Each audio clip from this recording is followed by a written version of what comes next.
Honda HR-V 2016 petrol 1,498 cubic centimeters.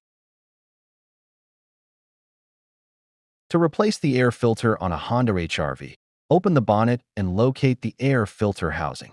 Disconnect the mass airflow (MEF) sensor by pressing the plastic tab and pulling the connector straight off. Release the wire clip by pressing the two plastic tabs and moving it aside.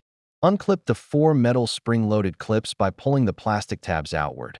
Then lift the housing lid and remove the old filter.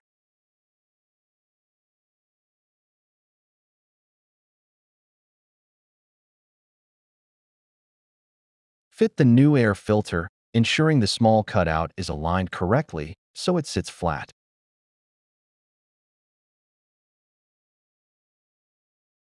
Refit the housing lid and secure all four clips. Reattach the wire clip, then reconnect the MEF sensor by pushing the connector back on until it clicks securely into place.